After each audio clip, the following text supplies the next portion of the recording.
folks, take a good look at our beautiful, beautiful Brazil right here. We have now played until 1881 and I've taken a quick break between the couple of episodes here because the developers published a patch, and this patch makes it so that the AI will now actually reliably be building electricity. This means that I was able to upgrade VTM to quite a good degree. I changed a bunch of things and how they work. For example, if you have ships, you can always upgrade these ships into the next better type, because other than that, the AI just can't handle it. What does that mean? Well, it effectively means that I just made the game worse for me, because effectively the AI will all of a sudden have telephones, radios, siege artillery, and all the other good stuff such as amazing battleships, which, well, with our economy might be a bit hard to come by. But be that as it may, what this means is that there will be an actual endgame for this Brazil campaign, and I'm very excited for this because that means again that we just stay more and more viable. Today we are here in 1881, we have an Amazonian uprising in our, well, actually it's not a puppet, in our friend Venezuela, who at some point might actually become a puppet, and in Ecuador. We're going to of course put this down to once more assert the hegemony of Brazil here in the Amazon. Besides that, we are also of course now colonizing Africa, and this one is a bit more of a difficult situation because we have now brought Congo under our...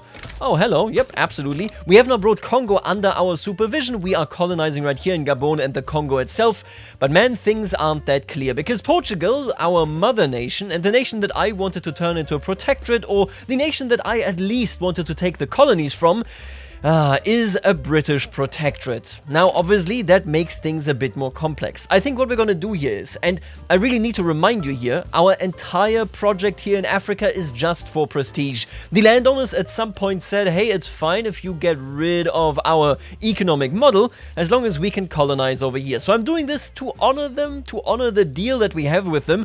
Either way, we're going to try to push in here. Ideally, I would like this territory, maybe right here in South Africa as well, and of course right here with Transvaal and Oranje also. I mean, they at least are pretty good locations because they have gold. But either way, I'm going to be entirely honest with you, this is just a prestige project. Brazil is one of the nations where you don't really need to expand. As long as you go on and get more population, and I think we're going to get a ton more population in this particular episode, because the ATC are the peak migration period, you have everything except sulfur that you could ever need. Our big moneymakers going forward will definitely be rubber, I think some tobacco and so on as well. But the rubber will be great in particular because, well, we don't have the tech. We are, of course, in a position where the United States of America, that are currently fighting the British, that is fine. They are, of course, going to invent telephones. They're going to invent cars and so on. And once they do, well, we are going to be the ones selling them the rubber. Anyway, let's just jump in. Oh, right, and we are also at the same time passing cultural exclusion now, which is a big, big move. Always do keep in mind that our emperor is a big supporter of equal rights for all of his subjects. And it has taken so long to push this through. 1881, 6th January right there. That would integrate immediately 6.71 million Afro-Brazilians. And honestly, I'm really, really eager to see that, because I would like their turmoil to go down. And once we do indeed pass this, I think that we're going to be looking a little bit better with radicals. I will also say, by the way, in VTM, having radicals is fine if you have a very strong police institution. I mean, right, I don't think I need to say anything else here. Now, you know, the one thing that I will now actually do is I will essentially reorientate our trade entirely. We're going to clash, without a doubt, with Portugal and with the British, neither of which are great trading partners going forward anyway, because they have their own rubber. I would rather really work with the French Republic here. We are already amicable, that is amazing, and we have a trade agreement. I think I'm going to go back to be on pretty bad terms with the British. The big worry is just, can I ever overcome this? Oh my god! Did they just... Oh, wait a minute. Did they actually just upgrade monitors? Oh, I think we might get kicked out of great power here, because the British are upgrading their fleets to monitors and ironclads, meaning that I think we're going to get pushed down, yeah. They will have a significantly higher level of prestige than what we do. I mean, they already do, but it's only going to increase. Alright, let me just take a look at this. I like exporting wood, but I will get rid of the stuff here that isn't all too profitable. As long as we have one trade route with any of these, that will mean that I will be in a position of receiving their mass migrations. So that is fine, but I don't have to give them anything that is not profitable. I would also really like it if we could save a lot of money on the convoys, or rather save convoys so that we can trade more important stuff than wood.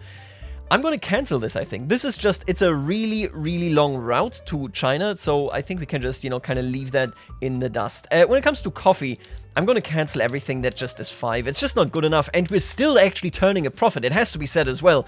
We are, despite the very low price of coffee in our market, still turning a coffee profit right there. So, you know what? I'll take it. We're basically going to cancel everything here that is in a position of...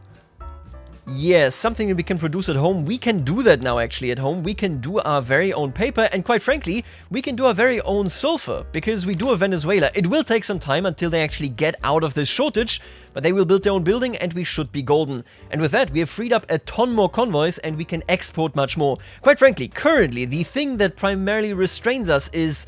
yeah, can we reach the other markets in the first place? So, oh yeah, and look at that. The French are cleaning up Messina. This right here, by the way, is a huge, huge mess. In the new version of VTM, I actually made it so that if France conquers Algeria, they also get a claim on this just because of the borders. This is horrendous. They're gonna exchange this one way or another when they settle the entirety of this.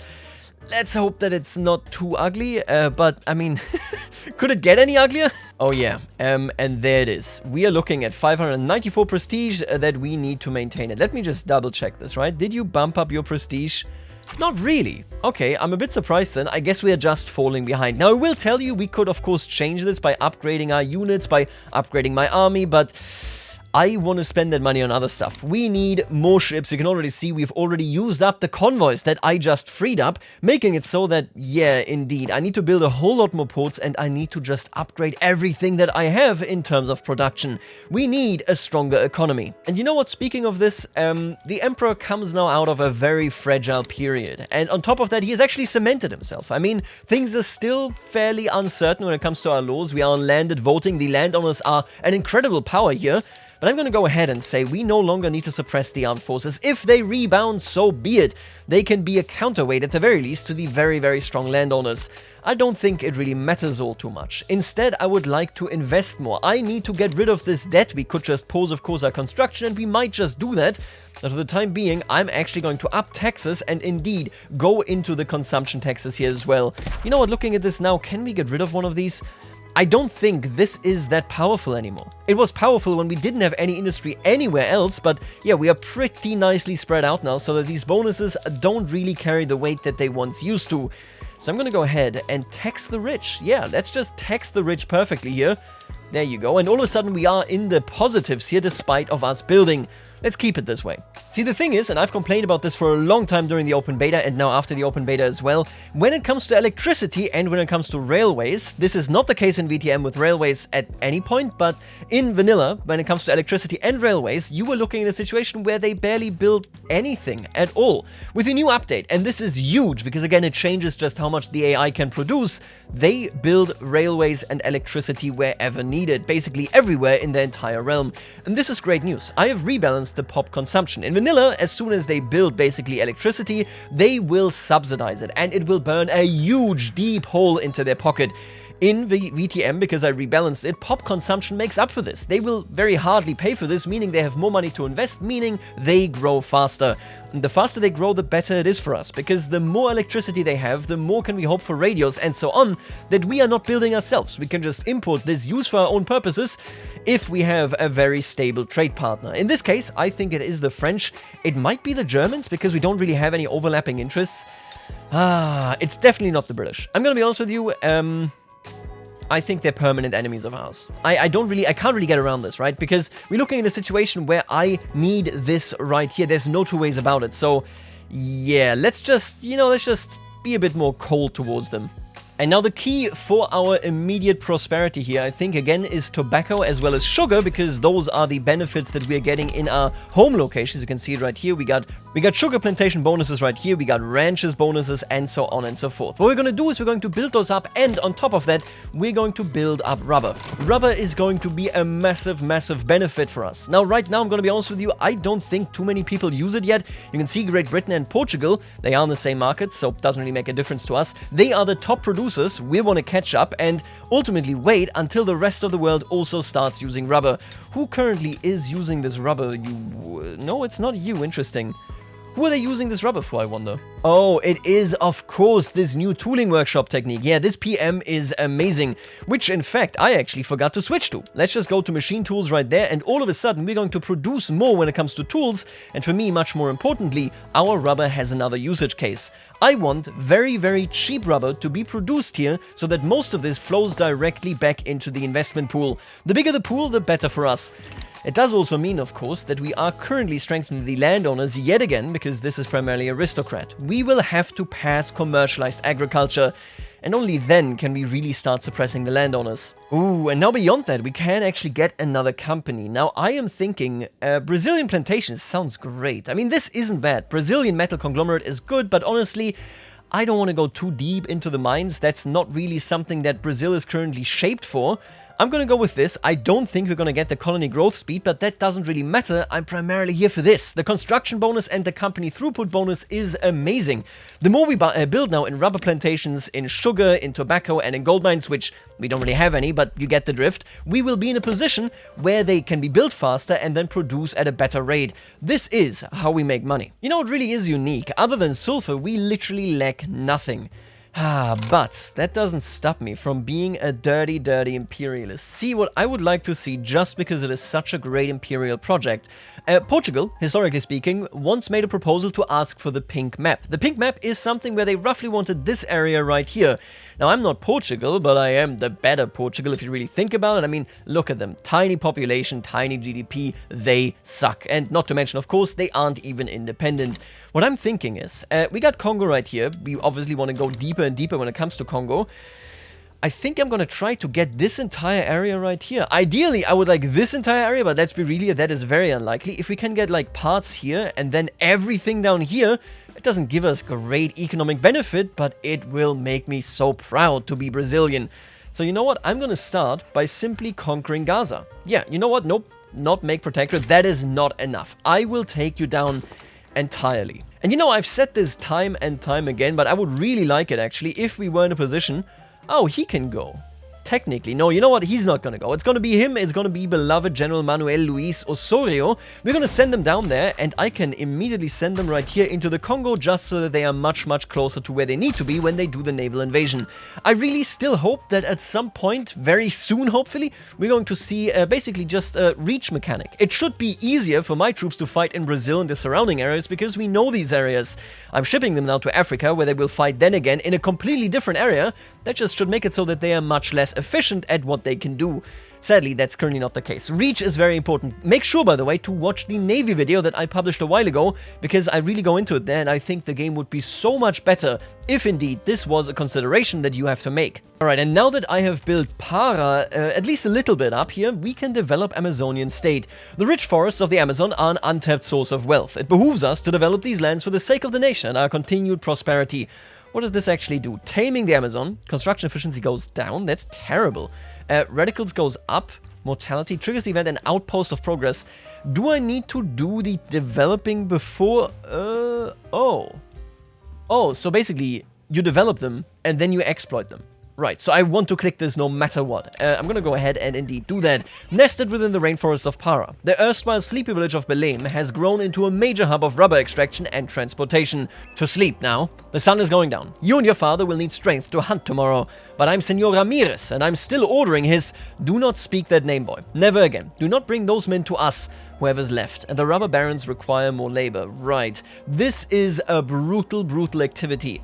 As much as we are cosmopolitan on the coast, not so much right here, because we are coming into the wilderness and we are doing what we do best, and that is destroy what is there to replace it with our very own. Their business acumen shall see Belém thrive. What is the difference here? Rubber plantation. Ooh, migration attract. I'm going to take the migration attraction. I don't think we can change this. Lose the Amazon rainforest, get the developed Amazon rainforest trade. Yeah, that is no different. I'm going to take the attraction at any given point. How are you doing in terms of attraction now? 23.7. You can see we're seeing a lot of migration here. A couple of people are migrating away. I guess it's not too great to exist here. Either way, Para will now be developed. And what does that do? Oh, is that actually permanent migration attraction? That is great. We'll see where that goes once we exploit it. And there they go. I told you they are our enemies. Stop the presses. A newspaper banned under Brazilian law has started being printed again under the permissive laws of Great Britain and smuggled across the border. You still have your copy, right? I'll pay you half of what you gave for it in British Gabon. Her friend reluctantly handed over the paper. You know, my dad says it's all rubbish. What it says about the Emperor. Yeah, well, he can't read, can he? I will crack down. I mean, it's sealed. We are international enemies. And by the way, I hate this war goal, but hey, maybe the Americans can actually take the entire thing. They're currently going for Ontario. Yeah, they're gonna keep going to war against the British until they have this territory here. And I think they're gonna be our best friends. I'm gonna actually go ahead and get a defensive pact. Yeah, you know what? This is our only real ally. They protect North America, we protect South America, and Jesus protects heaven. Oh, and check that out. We have indeed won, which is great news, but I don't think our campaign is going to end here. I think we will immediately march on to Transvaal, Oranje, and so on. It does, of course, mean that I will park both of my units here so that we have them, in our vicinity. And what is this? The Red Scare. The rise of the communist regime in communist Oranje has spurred the sense of terror and mistrust across Brazilian society. Many fear that Brazil will be the next to fall to communism. Every newspaper on the stand bore a title more extreme than the last. Shrill newsboys hawked them on corners, sending competing claims of atrocity and terror across streets. Assassins and madmen claim power in communist Oranje, cried one of them. Recovered Red Bible reveals agenda of world revolutionists, shouts another. And amidst all of them marched 10,000 wide-opened ears, soaking up each sensational word as they hurried along to their stations. Ah, folks, there's an endgame here. And this endgame is, of course, the question of who should rule long-term. We have fought against the landowners so long, but you know who we didn't ask about anything? I mean, of course, the working class. The trade unions don't play a role in this country, and neither do the armed forces at this point, although they are close to coming back. Good for them. What matters much more is the fact that, yeah, we are just invading right here, and it now turns out that Oranje indeed is an enemy. Potentially, anyway. It's interesting. Communism is everywhere, and I assume that sooner rather than later, the French Republic is also going to see some communism going on here. But I'll be honest with you, no matter what we do, we are geared against it. Whether we are landowners or liberals, nobody here is interested in the communist drivel that came, of course, with Karl Marx. It could happen here, or a panic would be wholly unwarranted. Oh my god, yeah, that is... No. It could happen here, and I will not let it happen. Now, I will tell you, I really like this journal entry. If we ever have a revolution that progresses over 75%, this is going to fail. If we can just let the time run out, we basically win. We curtail communism. But I'll tell you one way or another, we are afraid, because we are a nation that doesn't know this kind of almost terror activity of people that want to overthrow the old order entirely. So yeah, I'm gonna do my best to just let this run out, but any political destability, they don't actually need to be communists, any instability may lead to the communists getting more supporters. So let's try to play it cool here. Alright, and there you go. I have claimed Lourenço Marques. Now what I'm gonna tell you is, I'm gonna invade here. Yeah. I'm gonna invade Transvaal because I want to reach Oranje. I must destroy them. I could turn them into a protectorate, but I don't think that is good enough. I think I'm going to wait just a little bit until we are basically at 0 here.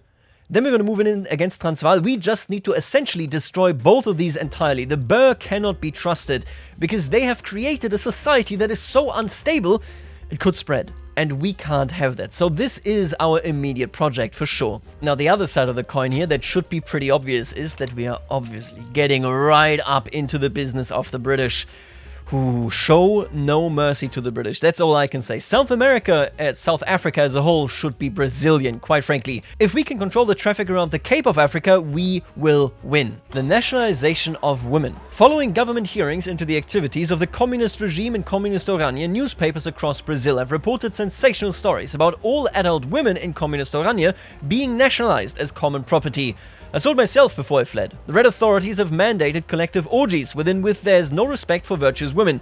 All women are forced to participate. The Ministry of Free Love registers every one of them under threat of the bayonet. And you claim that, and I quote, a girl having reached her 18th year is to become state property at once. Yes, their names are placed on a bulletin board in their towns, and all eligible men are permitted to marry them at will, as many as they wish. This is, first of all, a meme event. Like, I can hardly keep it together. But more importantly, telling your people that fundamentally communism means frivolous activity, blasphemy, maybe directly Sodom and Gomorrah. That is exactly what comes right alongside this Red Scare. And I'm very happy to see this, because I've always been very, very lukewarm on the nature of religion in Brazil. I never, and this was clear from the very start, wanted to go any further than freedom of conscience. But quite frankly, I think we might want to go with state religion. We might want to say that this kind of behavior, this activity, will send literally an entire society to hell, and that can't be possible. And it starts, of course, with, I mean, you guessed it, being Protestant. We have to root this out. We have to get rid of it. This is exactly what the most conservative elements in our country would fear. And I'm going to be honest with you, I'm getting the feeling that the Braganza dynasty is getting more and more open to a slightly more socially conservative course. He himself does not want to discriminate against different religions. This is a character trait that he most certainly had, but I'm not sure that the same would be true for Isabel. The communists are coming for our women. I think, oh wow, that is... I'm gonna say this testimony seems highly suspect from his point of view right now, but I think Isabel will note this lesson down. She will remember. This Red Scare will accompany us for quite some time. And look at that, Communist Oranje is actually winning as well. Oh no. I'm gonna go ahead and establish actual colonies right here. We need to get control of whatever the hell the British are letting going on here in their own backyard. They clearly can't have control of it. I'm gonna go ahead and I'm just gonna say I'm gonna conquer this. I might release them as a colonial puppet later. I'm very open to this because, again, this is literally just a prestige project, but we need to reach Oranje. Oranje and, of course, the Boer as a whole need to go. So you know what? Let's take care of this. Yep, and look at that. A stream of wealthy Boer emigres fleeing the communist regime in Oranje have sought shelter in Brazil, bringing with them tales of revolutionary terror and unbridled proletarian excess. The worst was the new secret police, just like the old ones. They would round up people they didn't like, usually when all was dark and quiet, sometimes the day too. And if we ever saw liquor trucks going to the offices, well, we never saw our neighbors again. We had to get out. Very brave. We will take good care of you here. Anything for Oranje's most upstanding citizens. A tragic possession indeed. Brazilian Herero land gets emigre politics for 5 years. Migration attraction plus 25% and council public support minus 25%. Yeah, okay, we don't really border this. I mean, I guess the implication is that they actually tracked all the way over here. Which, I mean, my respect. All it means is Oranje needs to be cleaned out. And we're going to be the ones to do it. And now we have reached the devils themselves, Oranje. Let me take a look at this. I need to let it tick down. But let me just tell you, Oranje is going to go down. It's gonna be over for them. Oh yeah, and there you go. Nativist discontent. Nativists within the ranks of the rural folk have issued statements declaring Boer people in Brazil to be communist infiltrators. This rhetoric has already led to crimes against Boer people. They were innocent. All 6 of them were acquitted, or at least half of them were before they heard cries of a mistrial. Now a miscarriage of justice by vigilante hands would kill them here.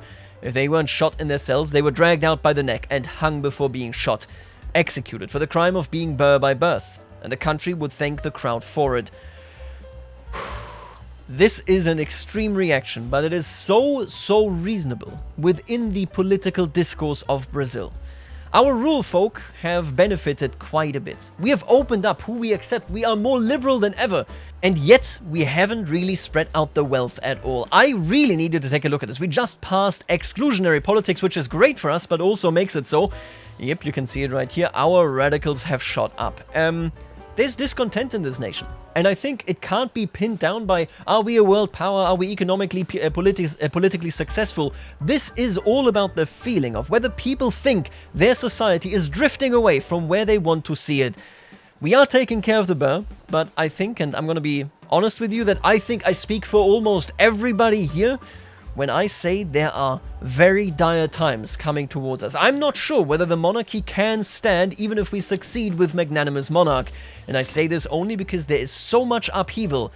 I don't think we're too far away from what the United States have done in this playthrough. If I have to remind you, they now have migration controls and national supremacy. They did a 180. And I don't think Brazil is, completely barred from doing that as well. I think for the time being, I will simply say what is there to be done about it. We are conquering these lands from the Boer because they deserve it. Is this brutality not exactly what they deserve? Rumors about the atrocities of communists in Oranje have reached the Brazilian press, with reports about crimes against humanity and stacked corpses filling the front pages of newspapers. Did you hear the bombings the other day? This time it was a lawyer, one of the big ones advising the government. Another one? Heavens, that's the third this month. This is supposed to be a safe country. Safe?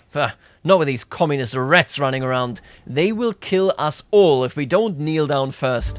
Who knew that people could be so barbaric? Upper strata likes it, and our relationship with Oranje goes down. Or they had ought to publish something else for once, no? Who knew that you could be this barbaric? Yep, Oranje's time is coming. I can tell you that much. Ooh, and check this out. The British are going in against Sokoto here, and they are demanding a lot. I mean, virtually... Oh, no, they're demanding... Oh, the borders! No, not the borders. Yeah, this is going to be real ugly. Oh my god, this is going to be real ugly here. I can only pray that they exchange states with France to a degree that looks good, but can they? Is that even possible? And oh my god, the British have just done the economic disaster here of the century. They have blockaded me, which is like, well, blockaded. They have embargoed me, which is fair enough, but it does make it so that all my rubber is worth nothing anymore. If we take a look at this right here, we of course still have a bunch of it queued. Yeah, they were about the only ones actually buying this. So this is going to be pretty rough until our dear friends in Europe find out about actually using rubber as well. You can see there's not a lot going on here. So, yeah. And honestly, I think it's time. Do we go with homesteading or do we go with commercialized agriculture? This is really difficult for me because we don't really have big supporters of the monarchy and the industrialists. This has been a very, very mixed bag. What are you doing right now? Authoritarian, okay. The rule folk, on the other hand, are land reformers. I am going to go with commercial agriculture. This may be the last political project of Pedro II. He had, the entire time, a struggle against the landowners, and he would finally finish them off here without inviting a potential situation that was similar to the BOERS. Now that I think about it, homesteading is not in the cards for us. And the reason here is very, very simple. Take a look at who had homesteading and what happened to them.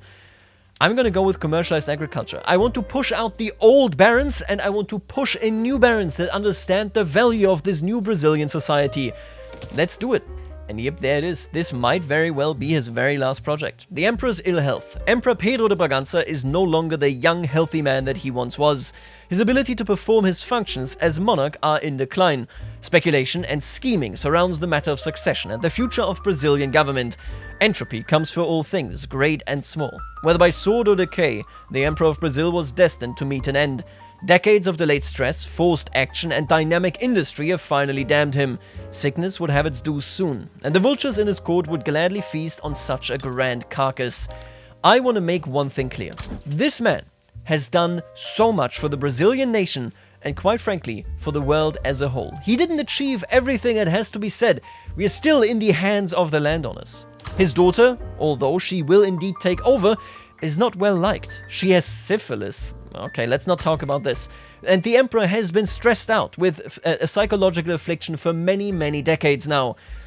But he has ruled wisely. He has ruled as well as he could under the circumstances that he was in. No man lives forever, but he will be remembered. He will be able to die of natural causes now, and the progress bar depletes further. We're at 50%?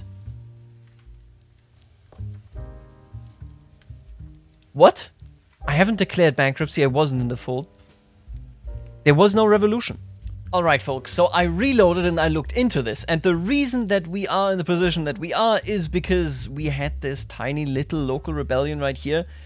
I am going to reset that. I'm sorry, but that's ridiculous, because we have a rebellion in our new African colonies. Apparently magnanimous monarch goes down. They didn't specify in the script that it should be a revolution rather than a secession that is down here. So what I'm going to do is I'm going to give myself one more Pedro point. Listen, as much as I would find it funny to become a republic, because there is something there as well that is really interesting, it just doesn't fit. That is not really how that happens. That is just a bug. So let me just add a Pedro point and you can breathe lightly. Alright, there you go. We're at 60%. Again, this secession, it's ridiculous. I reversed it. Don't worry about it, okay? Let's just continue. Now what do we have here? In the face of revolution. Policemen chasing rumors of an allegedly planned communist uprising in Amazonas, doesn't surprise me, they've always been unruly over there, have stirred significant fear amongst the area's public. Local skeptics decry the disturbance as terrorism in itself. Not sure I understand, Superintendent. You want us to go to the block in the dead of night while everyone's asleep to raid this warehouse on suspicion that it might be a communist meeting place? That is exactly what I want you to do, Sergeant. Now, might I count on you to carry out this task, or shall I volunteer some men for you? If it doesn't materialize, then we will have done our jobs, or there's no reason to believe that this is credible. Now, we do have a very strong petite bourgeoisie. The reason for this is that with the mod that I'm playing with, which is an amazing mod, and I always want you to play with this as well, they can accept more people, if indeed those people wouldn't be discriminated against in the next step. Currently, we are on cultural exclusion. They have the trait segregationist, which makes it so that they want racial segregation. Anybody that is still accepted under racial segregation can now join them. Normally, only the primary culture of a country can join the petite bourgeoisie, making them very, very powerless. But you can see, yep, they have plenty of power in this playthrough. I'm gonna say there's no reason to believe this is credible, because the Emperor is of course planning to take down the communists themselves. Once Oranje is gone, peace may reign supreme once more. But yeah, obviously people are unhappy and uncertain about the status quo. And oh boy, listen, I told you there were going to be wild times ahead of us. In particular because we have secured the monarchy, but we haven't exactly really driven our society into one particular and firm direction. We've always been in a position of tug of war, sometimes even a triple threat match, and now it gets even worse. Or better, maybe? The Positivist Church. Arthur Pinto, a student of the philosophy of positivism, has founded the Positivist Church of Brazil in Rio de Janeiro. The church's events have become a meeting place for positivist intellectuals. Pamphlets flitted from hands and into the streets of a new church. One side promises the end of moral anarchy, and the other heralds a new age of emancipation through learning. Armchair scholars, actual scholars, clerks, and bankers alike found a forward-facing ideal. An ideal of progress as a goal, order as a foundation, and of love as a governing truth. If Pedro had the choice, I think positivism would be indeed his direction as a society. This is an intriguing institution. The petite bourgeoisie would like it. We get extra education access, qualifications, but also additional radicals. Yeah, I'm gonna go ahead and say, indeed, this is quite promising. Now, this is a powerful button, but look at this. 2% of lower strata pops in Brazil become more radical. That is a ton of pops. I don't think I'm gonna do it. Followers of the social theory of positivism have begun organizing for political reform in Brazil. The positivists desire to focus on the future of Brazil and for the nation to develop and industrialize under the governance of technical experts. Effects at the conclusion of this journal entry will depend on the degree of influence that the positivists secure. Basically, when this runs out, depending on whether we just succeed, whether we suppress it, or whether it just goes up there, we will get different results. Right now, I assume the Catholic Church are jingoists. Wait, who is the guy then that was the positive fella? I will admit that I'm having trouble finding the guy that is this positivist icon. Is it one of our generals, maybe? Maybe it's these reformers? Oh, there he is. Arthur Pinto. He just showed up. Can I even... Aren't these too many agitators? God damn it, that is a lot of agitators, and none of them like the conservative status quo. Okay, but alright, listen, none of that means anything to me, because I am here to end the Red Scare. It doesn't work that way, just for the record, but I will completely demolish Oranje if that means that my people can finally sleep well again. Yeah, I'm going to just take them over. Quite frankly, there is no way that I'm just going to make them into a protectorate. They are communists. They need to go. And that is exactly what I'm going to do. I'm going to force a diplomatic play. I don't just want this to be, intimidation. I want this to be the complete destruction of the Oranje state. The Boer can't be trusted. And with that, it is time that we completely annihilate them. Temples of Humanity. The Positivist Church of Brazil is petitioned to be allowed to construct an additional church in Minas Gerais. The proposed Temple of Humanity will serve as an important node of positivist activities. Am I right to assume that the actor here that would do this in Brazil would be Freemasons? I know that Freemasons have been very powerful throughout the history of Brazil, that this was an important step towards liberalization and such, because obviously that is basically how they were founded when it comes to that whole idea of it. Is this something where you would say, yep, this might lead us to a petite bourgeois Freemason sort of elite? Because that is what it seems to me, but I don't want to roleplay into the wrong thing. There's already a temple in Rio de Janeiro, and now they want another in Belo Horizonte? Surely there would be an inquisition upon us all for this. I wouldn't worry. They sound like Catholics anyway. If there's an inquisition at all, they'll just take the priests and baptize them. Maybe that would be a real reason to attend Mass on Sunday. You don't attend Mass on Sunday? What does your mother think of this? There's no harm in it, or they will not spread disorder. I'm okay with this. This is a church that almost sounds perfect to serve the purposes of Pedro II and his daughter. The question is just, again, what will be the rather conservative and reactionary reaction? In the meantime, of course, it goes without saying our forces are completely demolishing the communists. I mean, they were never a threat, let's be real here. This is what Brazil stands for. We are powerful, we are strong, and we are destructive. If, indeed, you are our enemy. Look at our forces right here. I love it when they fall over.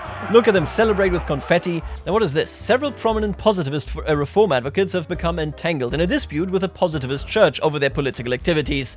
The orthodox stance of the church is that its members should not be carrying out political activities outside of itself. 2 stacks of letters were in the director's desk. One from the cleric of the positivist church and the other from a loose assortment of practitioners somewhere in government. All of them were in one of a small group of subjects. Denouncement of this rival, support of this ally, a plea for support, or a warning to stay out of a ploy. He reached for the decanter of rum. Politics, it seems, is inherent to any church. The church is not the sole arbiter of the cause, or their practices represent a breach of positivist principles. I'm gonna say, that is interesting. Academics, engineers, officers, that is the elite of this country, isn't it? Their practices represent a breach of positivist principles. I don't think I want to intervene here, but let me ask you this right now. This guy wants mass conscription, he wants appointed bureaucrats. Being a positivist, state atheism, technocracy, wealth voting. I wish he would go into wealth voting, I can tell you that much. Census suffrage would be so damn nice. Oh, dude, I love this. The military science. The practical and scientific nature of positivism has led to the growing popularity of positivist thought in the armed forces. Many professors and officers in Brazilian military academies have begun to embrace the philosophy. Through rational observation and a personal understanding, a leader can whittle the engines of war to a finely tuned calculation. A precise calculation of which artillery can put the right amount of ammunition on a target, with variables accounted for maximum effect and minimal casualties. Men supplied and armed with exactly what they would need, plus a little extra, and just enough motivation to storm a fort. Wars of the far future may become bloodier, but they will at least be efficient. I really love this. We are in a position where the monarchy might not be overthrown by the old reactionary people, but the monarchy is now embracing positivism, and that may still have the same effect. I don't know whether it's going to happen, I don't want to push for it, but I like this direction. A foundation for a new military doctrine, the Academy should embrace this trend further, or this sentiment could bolster Benjamin Constant's reforms proposals. I don't think so. Oh, he is a positivist. Oh, he totally is a positivist. What does that do? We'll change ideology to positivist. He already has it, don't worry about it. 20! I'm going to say yeah. The armed forces are firmly in the grip of the positivists, which now makes them very different from their reactionary counterparts, but both of them are like, maybe we should get rid of the monarchy. We'll see how this goes, but I'm very excited. Look at that, we're progressing, and you can already see there will be a reduced effect right now. Previously, there was no effect at all, but since they are building up so much influence, we may yet see the positive epoch right here. Anyway, I have achieved perfection. Take a look at that. I have gotten rid of all those that we had to get rid of. And now I'm thinking I might just transfer this to a colonial administration here in South Africa. I think we're going to do this. It's going to slow down their overall progress here in terms of colonial, progress, but I'll take it. I think we're going to get at least this southern part here and we can fight for the rest. I will establish a colony in Southern Africa. And then we shall, the Northern Cape, I love that, I'm sorry, I love that. And then we shall decide what we do with it. There it is, the nature of administration. With the establishment of the Brazilian South Africa, we must decide the direction of our new colonial administration. Is this where we put the capital?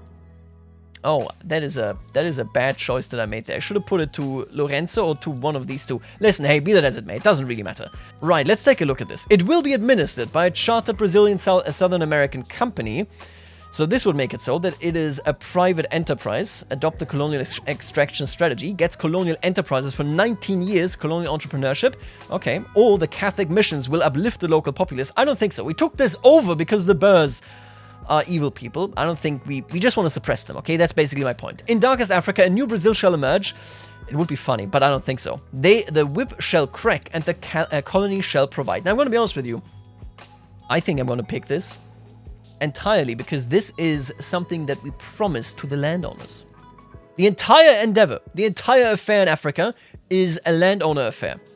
We may change this later, but I think for the time being, I will say leave this to the landowners. It's theirs. It's not our involvement.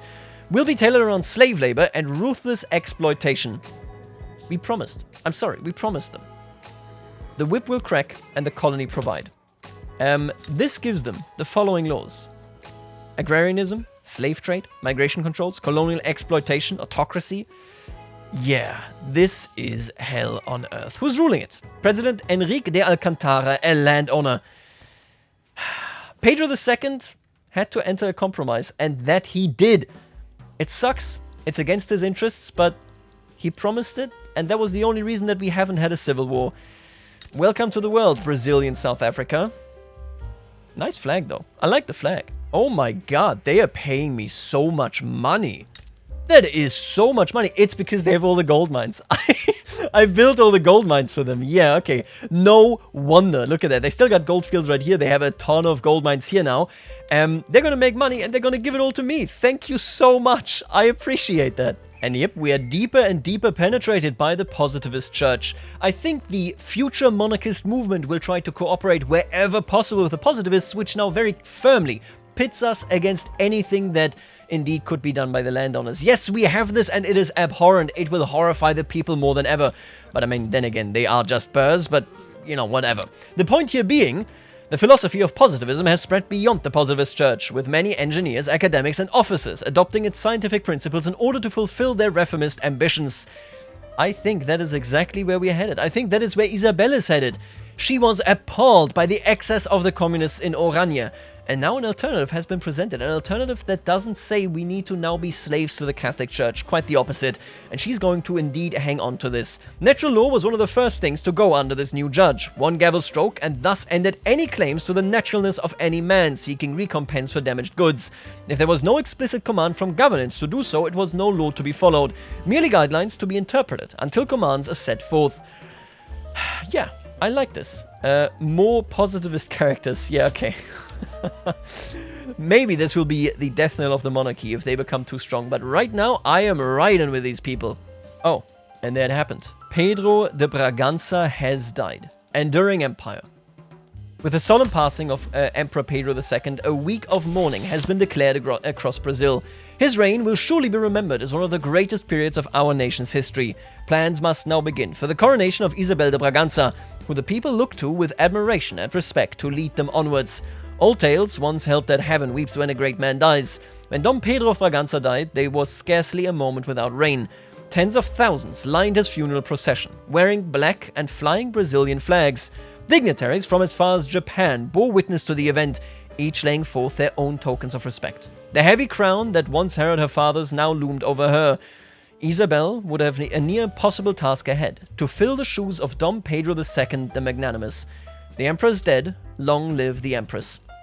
Interest groups will be more likely to choose progressive leaders in the future. Brazilian pops and Afro-Brazilian pops become more loyalist, and indeed we will now become a popular monarch. And she actually changes to enlightened royalist. Oh my god, let's go! That is so much better than her remaining an abolitionist. She likes multiculturalism, she likes monarchy, she likes protected speech, she likes women's suffrage, and she likes compulsory primary school. Isabel de Bragança has a good future ahead of herself, I think at the very least. And I'm so excited because the positivist stage is really gearing us up for a century of petite bourgeoisie, a century of intelligentsia rather than the landowner grip that currently still reigns over the country. I'm so excited. And yet, Brazil has many challenges ahead of itself. We still need to build up our economy. We are doing poorly because the British are in a trade war with us. We have a colony of slavery that indeed is as bad as it could be. I'm not going to ban slavery because, again, this is a promise that we made. Only if we dethrone the landowners entirely will we change the policy of Brazilian South Africa. We will see where we will go, but this is a very interesting playthrough still, and I'm looking forward to continuing this tomorrow. I'm One Proper Varian, and I will see you later, alligator.